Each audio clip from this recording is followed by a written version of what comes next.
The city of Murrieta is 33 square miles. We got 5 fire stations. At those stations we have 4 fire engines, 1 ladder truck, and on each piece of equipment we've got 3 firefighters, 3 shifts, so 16 people working on any given day within the community. So although we're a city of about 115,000, which is a pretty good sized city, it still has a small time feel to it. And the reason is most of our employees and most of the fire department employees live here. Our kids go to school here, our families, we shop here. It's that tight-knit community. It's really what every city strives to have, and it's what we actually have. So we brought our VIPs and dignitaries here today to experience structural firefighting, so to give them to obtain a respect for the effort that goes into one of these, so they have a better understanding of our job. I grew up in a fire family, and so you kind of think you know, but until they've got you in turnout gear and you're crawling through the smoke, you don't know. Great experience. Have a new level of respect for firefighters and the fire service. It's great to see that leadership supports us and they're willing to demonstrate that by putting on the equipment and show us that we're all one big family. That was puts a new perspective on getting in there and taking care of business. Holy smokes. Yeah. Having been a firefighter and a union rep for a long time, I have to say that the relationship here is the strongest I've ever seen it.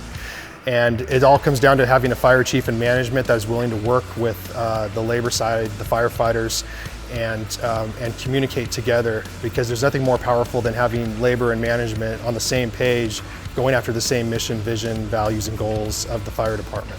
Over the last several years, there's been an expectation, especially with the downturn in the economy, that we become better businessmen and women and we enhance our relationships. So I've been in the city of Murrieta for 3 years, and that became one of our highest priorities. And we decided that we can do one of a couple things. Either we can dig a hole and throw the dirt over us and hope that everything blows by, or we can get out there, again, educate the community as to who we are and make sure they understand that we're more than just the fire department. Citizens Academy is an academy that was started a couple years ago with Chief Ferguson. I was lucky enough to be in the first year's academy class. We've got an 8-day academy, 3 hours per week for 8 weeks, and the last one's like a muster, which is like a competition that they have.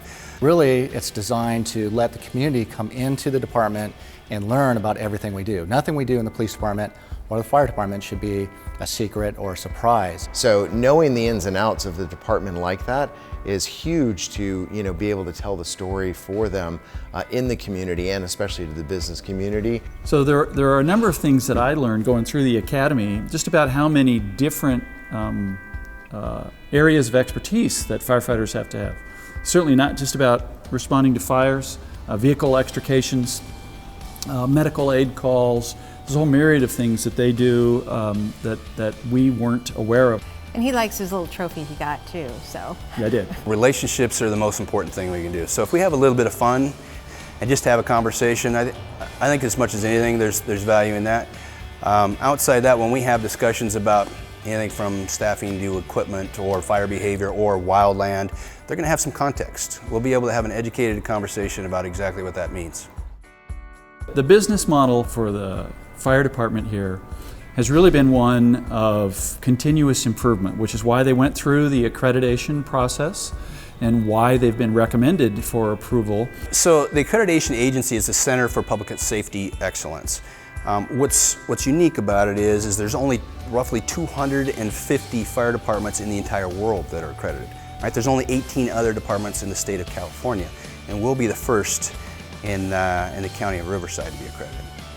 And that doesn't mean that everything is great with the fire department.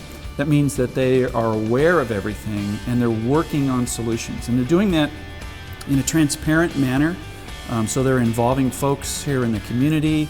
They're involving the rest of the staff with the city. We have a great relationship between City Hall and the fire department. I hear that's not always the case. I have a lot of respect, as does the council and our executive team, for Scott and all of our executives over at the fire department. They've done some amazing things with this accreditation process.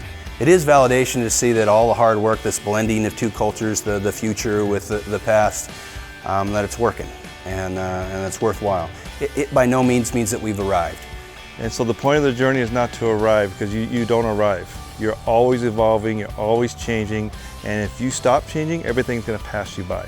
In fact, it's important to understand that while the economy's hit us as hard as it is, we've identified the gaps, but we've got hope, we've got a future, we've got a vision, and that's what we're embracing.